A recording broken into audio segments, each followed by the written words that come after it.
Welcome, Austin and Jim. Thought we'd spend a little time this morning talking about space forces.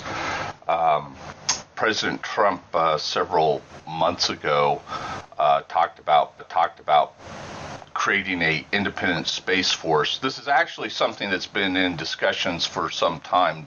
Donald Rumsfeld started a commission back in the 2001 to look at this, Jim.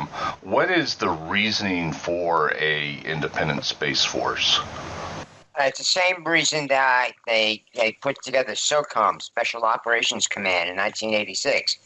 It did not work very well with all the assets, shall we say, coming from different services, which is fine. I mean, each of those assets, did their job in their own service, but in the field, they had to operate together, and there was a catastrophe in 1980 when they tried to pull off an operation in Iran, and in the post-mortem, it was discovered the main problem was they hadn't worked together, they weren't used to working together. It's an old problem. I mean, it goes back a long time.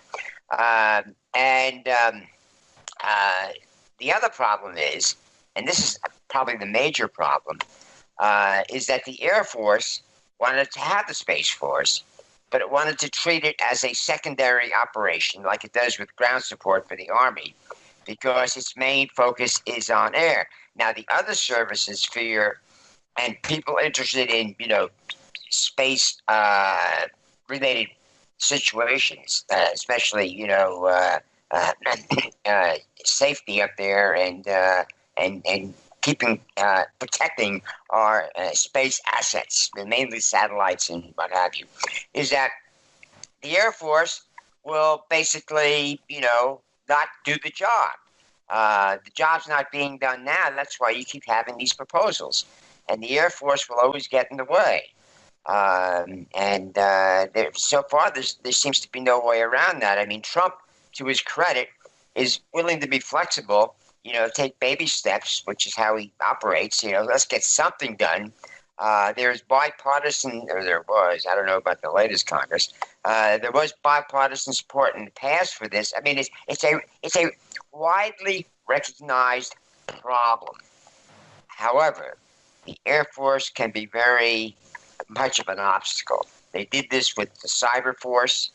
And they've done this, with the Army trying to have some of its own aviation, which they do, but the Air Force is always getting in their way, saying, no, you can't do something we won't do for you. That's what it comes down to. Austin, what are your thoughts about an independent space force?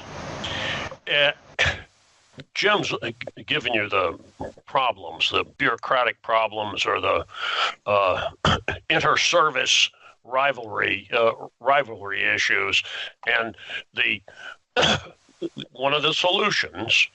And I'm going to answer your question, Dan, but I just kind of want to lay the context out, is to give it an independent service status so that it can handle the bureaucratic infighting and also concentrate on a core mission, which would be not just surveillance and communication in space, but weaponization in space. And there some folks just get all excited and twisted about weaponizing space. Here's reality: it's already weaponized, and it's targeted. Satellites are targeted because so many satellites provide not only ground location data like GPS, but also targeting data for other systems, and ultimately you're going to have space-based lasers and maybe not a battle star, but a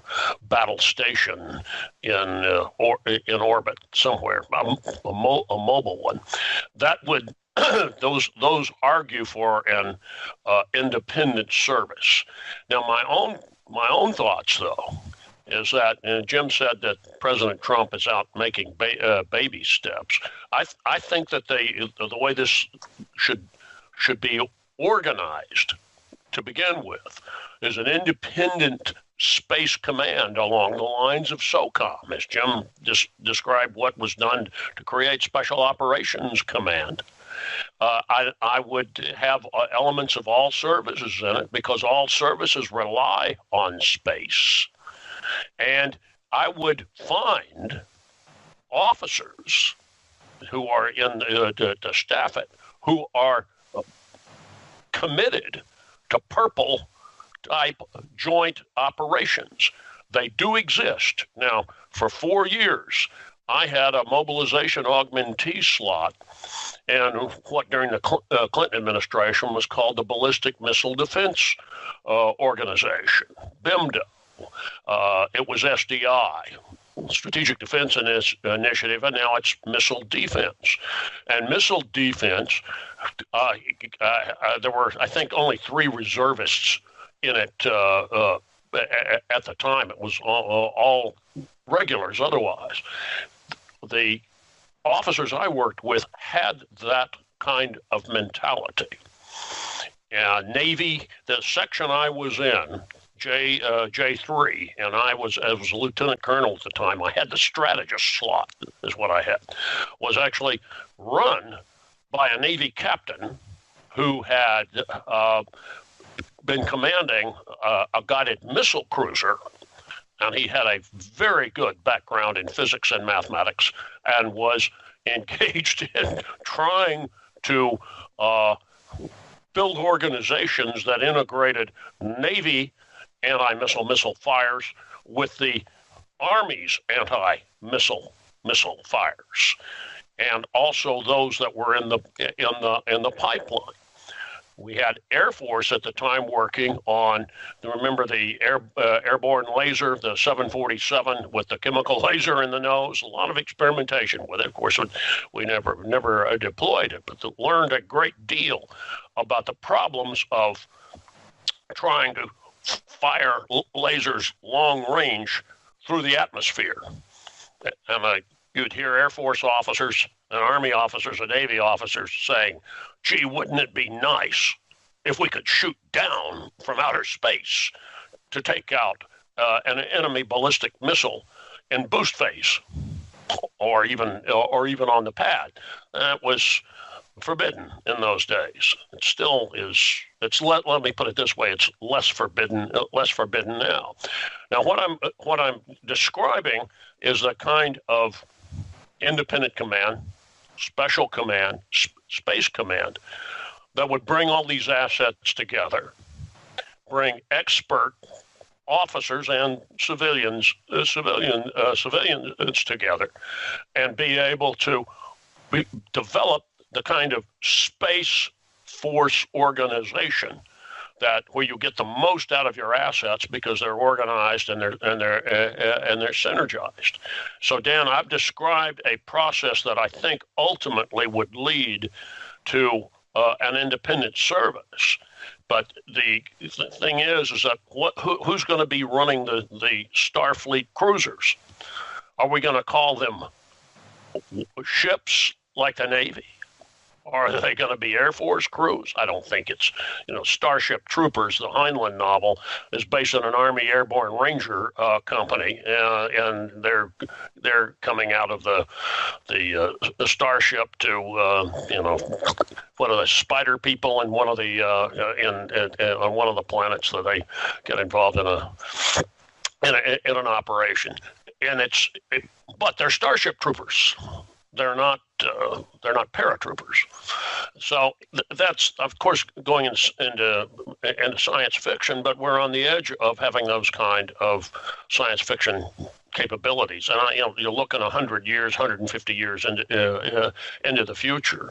And if you look over the last 150 years, take 150 from 2018, and it's before their aircraft, before powered flight.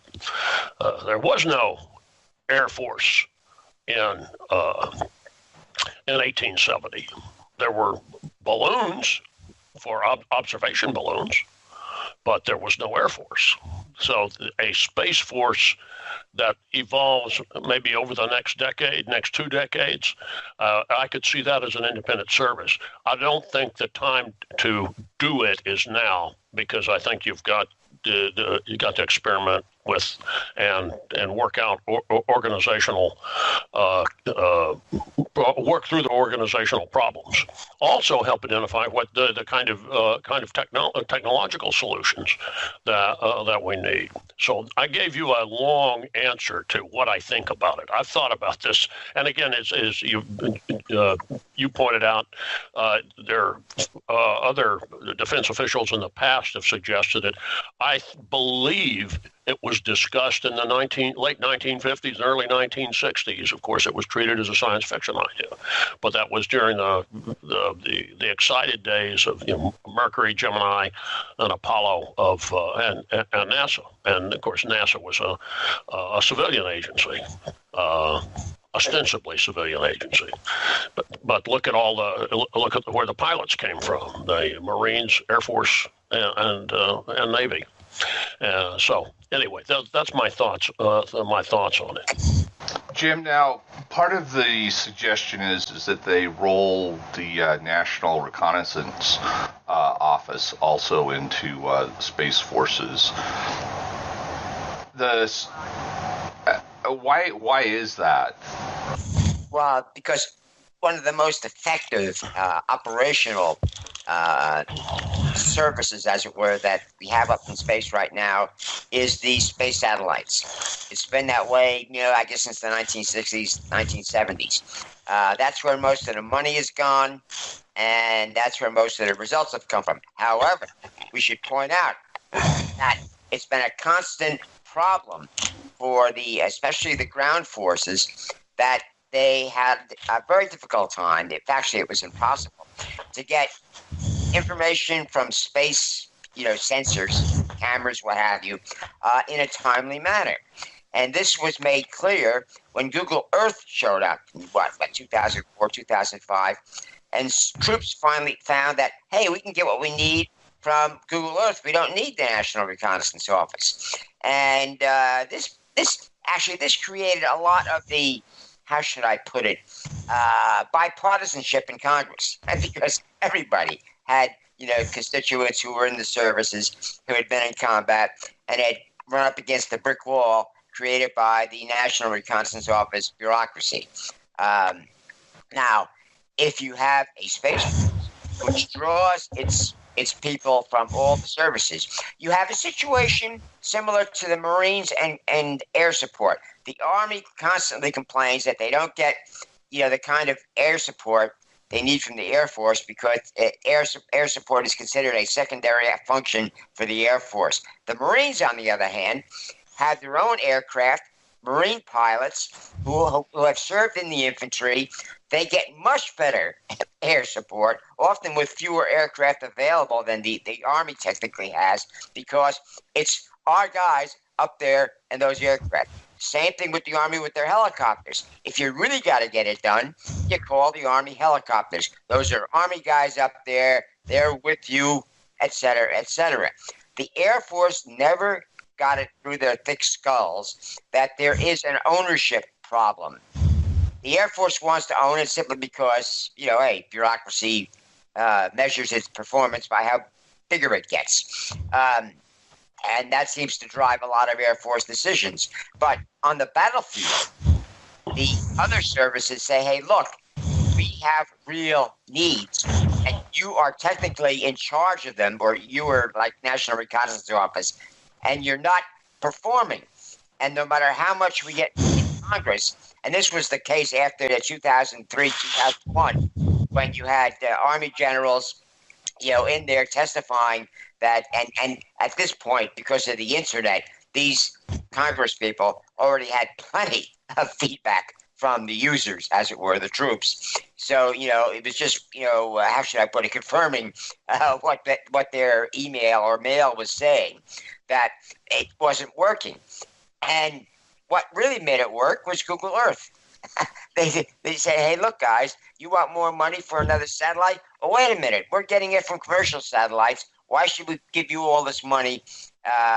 and you got to remember that not only does it cost a lot more to do it through the National Reconnaissance Office, but they have had some spectacular boondoggles, in the last 10, 20 years of ambitious new systems. It sounds familiar.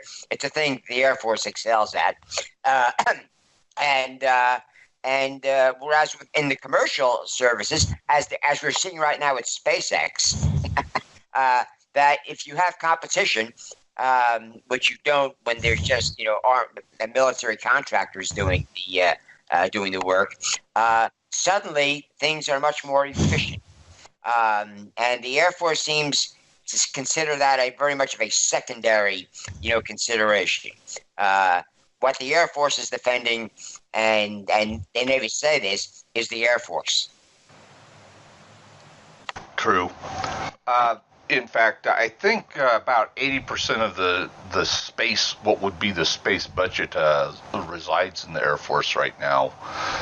Austin, do you see Space Force as more like a space? Well, the Air Force calls their component Space Command, but Cyber Command is a component force where they have different units from different branches as part of the. Do you think that's really where we're headed?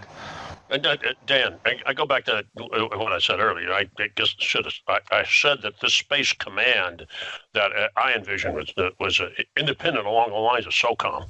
Running, it's not, it's joint and it's not controlled by the Air Force, even though Air Force says Space Command, the Space Command that I am using the same way that you have Indo-PACOM now, it's command, a joint command. I think that's, like I said, my long answer to your first question. I see that as the correct step. For one thing, is it helps answer some of the organizational issues, some of the parochial issues that Jim outlined vis-a-vis the National Reconnaissance Office, and its failure to perform. Let's put it to perform as it should have, as it should perform and could perform. That's the point to one of the ways to see the utility of having a Space Command, a joint Space Command. Maybe that's the way I should describe it: joint Space Command, so that it clarifies it. I think you're right about how much of the space budget resides within the Air Force, because a lot of it has to do with the boosters and the missiles and firing them and the like, and those are all expensive projects. Plus the satellites. I'm not sure about. There are satellites. Some of those are come out of multiple service budgets. But look, Air Force is going to be a big player in this. But what the Air Force, that's why I said you have to select senior officers and staff officers in there along the lines of the way missile defense is put together. And the individuals who have had the senior command slot and the various developmental agencies within the Missile Defense Agency. It's very cooperative, very joint, looking at how, and some of that, by the way, was driven by the fact that budgets were so tight on it. We got to figure out how to build a thin shield missile defense with what we've got. That was part of what was going on in the 1990s with missile defense, in part because, and it's got to be said, you had so many people within the Clinton administration that despised Star Wars, as they called it. Reagan's fantasy, and they devoted a lot of their own political energy to denigrating the programs.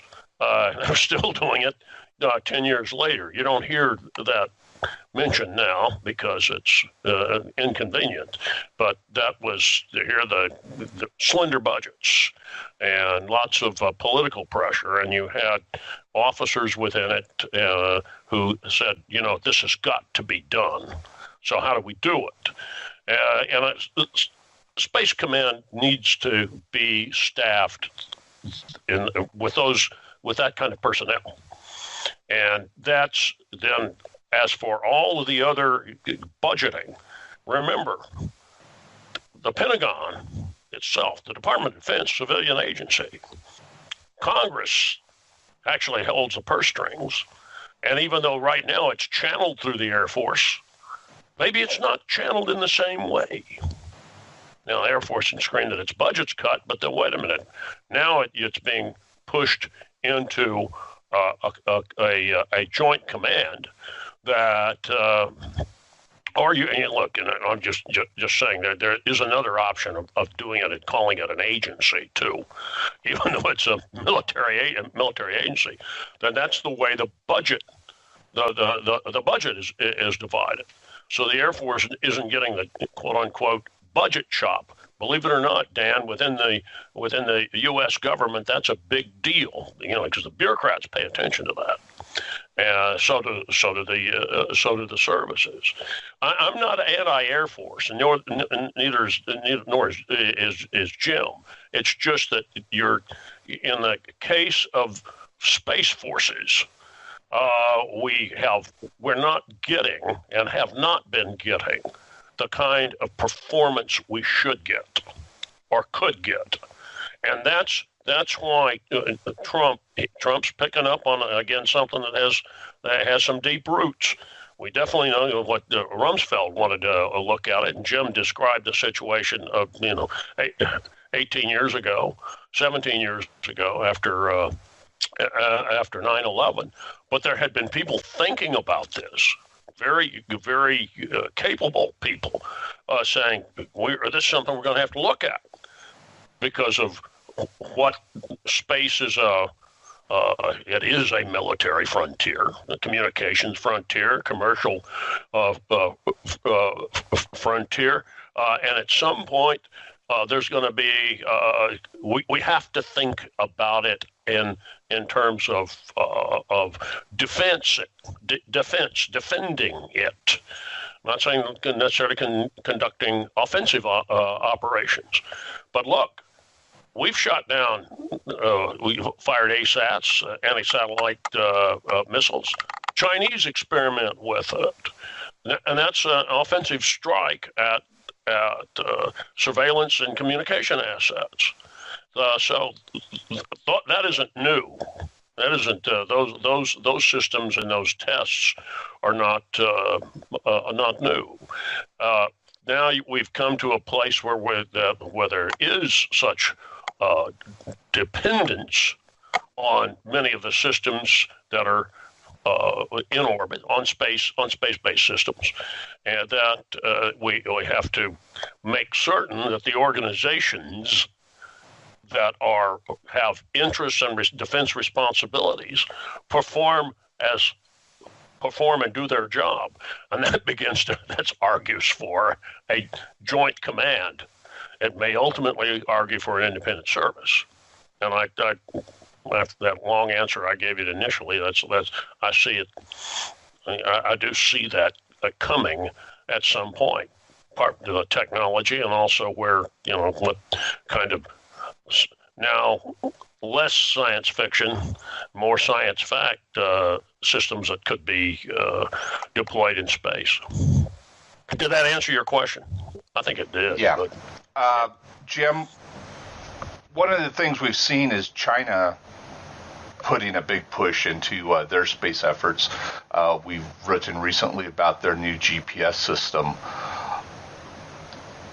What is the need for us to guard against any aggression by China? Are they in a position to cause us problems in space? Well, yes, as Austin pointed out, they've experimented with offensive weapons One of them, which made the how should I put it, the trash problem in orbit. All the little pieces of satellites and what have you, and rockets that are up there causing a hazard, as it were. They created more than when they blew up a satellite, which has always been the idea of a space weapon. You collide or you send in another satellite, detonate something, and then you leave all the space junk up there. This has become an enormous problem, which Chinese don't care about now because they're the minor player. They're playing defense, but they caught so much flack, from that they backed off, and now they're looking at other weapons. Russia recently sent up a satellite which had sub-satellites, which we covered this in strategy page, which went through a whole bunch of interesting maneuvers. Now, this stuff can all be tracked from Earth, which it was, and some of it can be tracked by amateur observers. There are a lot of those, and they have the internet, and so that's the they have this combined knowledge base, which is actually used by the military, and this is why you can't keep the mess up there in space secret, because there are many eyes, up there, and no one can control them all. Chinese hate that sort of thing, but there it is. That's why, again, you have a lot of bipartisan support. Somebody can't say, oh, no, this is all a myth by the party X, the other party, or this other group. No, it's a real problem. You could literally see it. If you have a big enough amateur telescope, and it does take a large one, you can go around there. You can get on the internet. There are sites which will tell you, where interesting things are happening and the coordinates and what have you. And the sun goes down, and you're not living in too polluted an area, which rules out Beijing. You can basically get your telescope up there and take a look at it for yourself, and you decide. And people have been doing this, and they've decided what we have now in the United States doesn't work. Now, China is another problem. They are taking baby steps. They control the money, and they don't have the inter-service rivalry as much as we do, because they have established the rule that the center, the people who run the country, the Communist Party of China, we make the final decisions.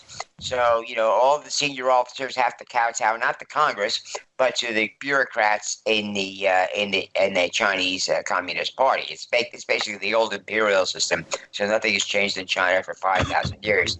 But it's not really that much more efficient, because the Chinese don't respond much to the crowd, as it were. To get the amateur, astronomers, they do indirectly, but they don't do it as promptly and with as much vigor as you're seeing here. But again, here, it's reality versus the bureaucracy. And the bureaucracy is pretty enormous. And so far, it's winning. Austin, what are your thoughts on how space is being militarized? Well, I think Jim and I have actually touched on that. I said, it's inevitable. It already is militarized, and it's look. Jim was talking about with these websites that'll tell you about interesting things going on in near Earth orbit and in geosynchronous orbit and the like. A few years ago, I want to say just 2009, 2010 probably, I remember reading, and I first saw it on the internet too, that a Russian satellite, the one that they would every day made a pass over Fort Hood, and the way it. At some time during the day, it passed over Fort Hood, was going to be coming down in the next few days. It was something had happened to it. There was some concern that it was going to land somewhere in the continental United States. As I recall, the way this particular satellite came across Texas is that it came kind of from southeast going northwest. And Dan, I happen to be standing out on the porch of my home in the early evening, and sure enough, this thing came over. I kind of knew where it was. It had been pointed out several years ago in one evening, and you could see the thing burning up. It was mostly incinerated coming in. I believe little pieces of it were found somewhere in west of Fort Worth on the ground. Not much. Now, that is it's a spy satellite, but it's a military weapon at the same time, because it's directed at finding out what was going on the ground at Fort Hood, Texas, which is where the Third Corps is headquartered, and Third Corps is the America's Armored Corps, is what it amounts to. I don't know what all was on that particular Russian satellite, whether it was just images or had other kinds of surveillance capabilities. Saying, well, wait a minute, Austin, that's not really a weapon system. Well, it's part of a military operation, military surveillance operation. You can argue diplomatically, politically, it's good for the Russians to be able to look at Fort Hood and see how things are moving around. And okay, and there's some ways that certain things would be done if there were particularly sensitive activities, so that they would be done without that Russian satellite being aware of it. I'm talking about camouflaging, masking, or not doing something when it came across. As Jim said earlier, if everybody knows where most of these systems are, or somebody can see them. Now, is it a weapon? No, but it certainly attracts weapons. Jim described 2 or 3 ways to knock out surveillance satellites by using other satellites, or as I said, anti-satellite missiles. We experimented with one that was fired by an F-15.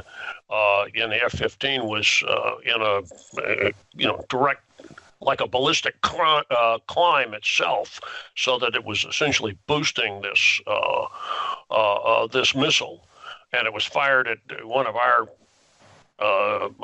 satellites. It was the reason we went this way was that instead of using some ground-based missile interceptor, if you could put it on an F-15 or a high performance jet, then you could deploy this particular anti-satellite missile anywhere on the planet, airspace, to knock out a communication or surveillance satellite.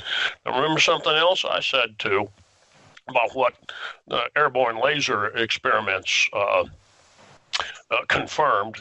It was something that the physicists and laser technology, laser engineers already knew, that there's a distortion effect when you fire a laser through the atmosphere, especially at distant targets. Remember, the Earth's circular, it's curved, and so when you're firing even from a fairly high altitude, and you're trying to shoot a missile in boost phase, you're firing at a distance through the atmosphere gets increasingly thicker the closer you get to the ground, and the boost phase with the missile coming up. It was you couldn't get enough power to burn it and burn it effectively. But you could, if you were shooting down from a space platform, for one thing, you have a more powerful power generating systems on this platform, and so that would have been a space-based laser of the old Strategic Defense Initiative, which was beyond our technical capacity. Pretty much acknowledged by American defense experts in the mid-1980s, but as Jim's written several times, it scared the Soviets that we might be able to do it. Well, we're approaching the capability of being able to do something like that. It would be a much more effective missile defense system. And I think I said, just because we can do it, up to the Chinese, maybe the Russians can do it as well. So offensive weapons, beam weapons, I'm not arguing this from a science fiction perspective. I'm not arguing this because I want to see space weaponized, but I think we will see, because that's the way things work. And in this case, if it can be done, and it will, and it'll be argued that it's a defensive system. Because what I described really is most effectively a defensive system. Could it be used offensively with a Starship Enterprise coming in and firing beam weapons at targets on an alien world? Theoretically, yes. So my thoughts on this is that it's inevitable, and I think I've given you some of the ways, showing you how that you can already say that some of the systems that have been used experimentally are weapon systems. By the way, the other thing is, maybe one other point, and this is something that we've talked about a lot. There's so many communications and sensor systems that are space-based, and they are within they're part of the targeting systems that may not be directing a missile or a bomb or even a artillery round from the space-based system. But somewhere in there, it has provided targeting information. So in that sense, it's part of an offensive weapon system already. Jim, one last thing. What would happen if we lost our GPS satellites to the military? What would the effect be? Our weapons would be less effective. They wouldn't be ineffective. The biggest impact of losing the GPS system would be on the civilian economy. The military has already built in backups. They have the initial initial INS, initial navigation systems, which are miniaturized. They're almost, as cheap as a GPS transponder, but they're never going to be as accurate because they have what they call a drift. In other words, they need to stop and be, given their real position, and then they maintain it as it moves. You use accelerometers and what have you.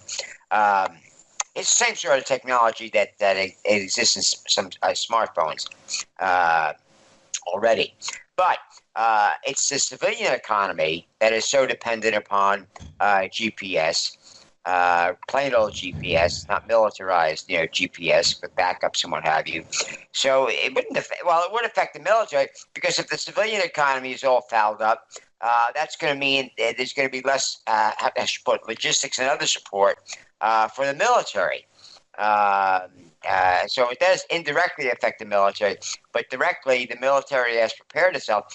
But the commercial, the civilian world isn't going to pay those kind of costs. It's much more expensive to have the alternate INS system built into weapons and aircraft and what have you. Oh, for example, commercial aircraft, large aircraft, they have the backup INS system in them, the latest one, because obviously, if there's any problem with their GPS up there, they cannot afford. There's no backup. They can't land and ask for directions unless they're a helicopter, and that has happened.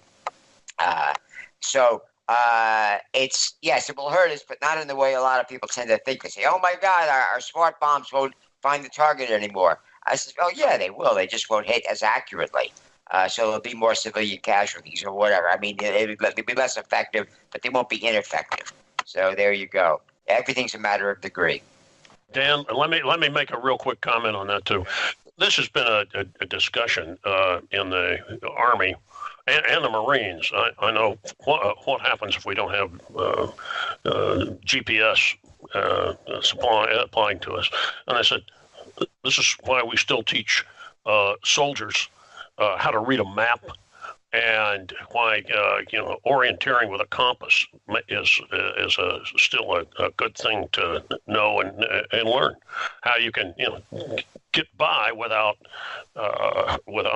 digital data from space. In other words, do it the old-fashioned way, and it's still valuable skills. Yes, the Navy has done the same thing for the last few years. They brought back the sextant. Yeah, I know that. That's a good example of the same thing. And it basically, they got plenty of sailors willing to do it, because this is an arcane art now, the sextant, because it became competitive. Every once in a while they have an exercise, and the most famous one where is a destroyer was told, all right, turn off the GPS. You got to go from, I don't know, several thousand kilometers to Guam, which is a fairly large island.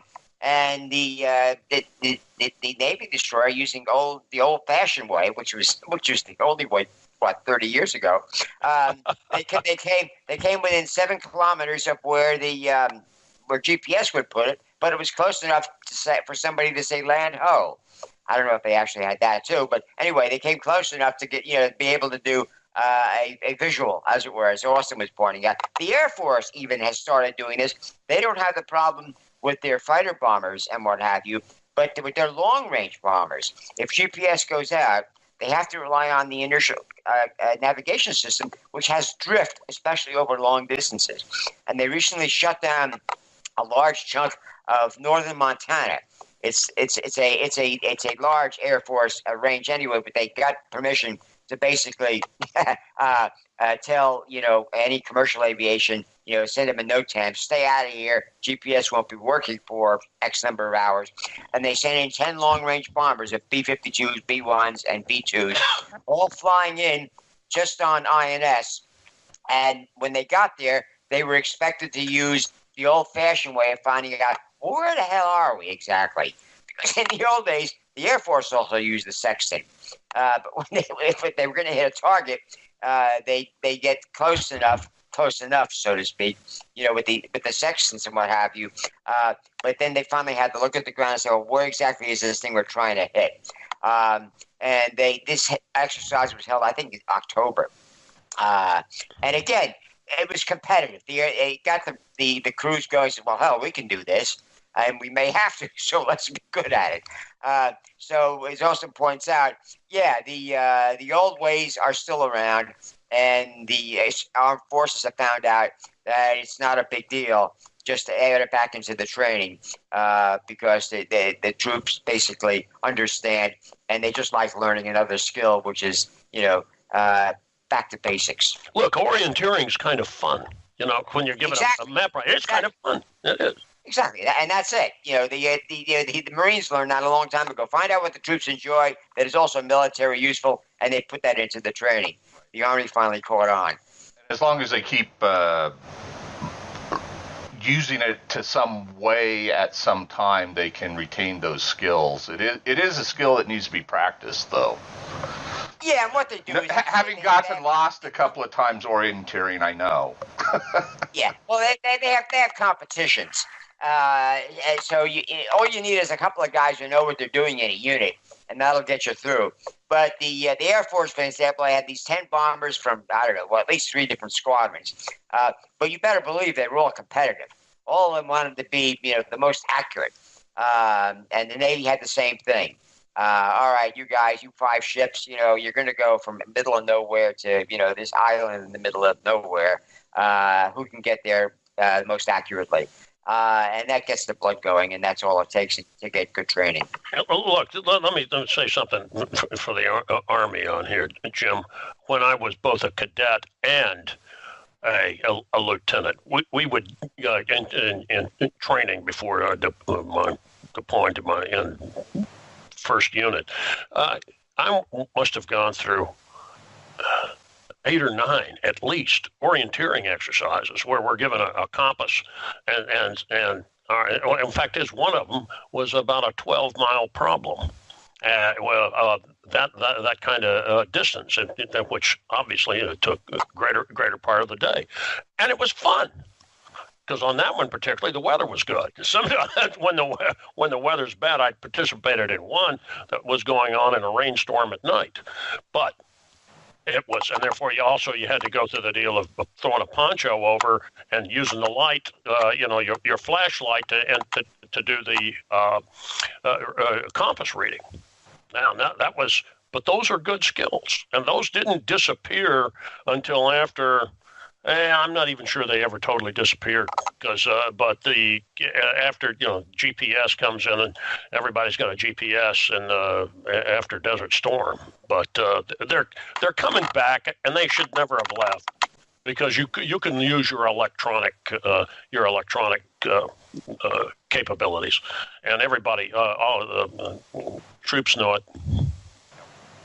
All right, well, we'll wrap it up there, and we'll talk to you gentlemen next time. Bye, guys. Bye. Bye-bye.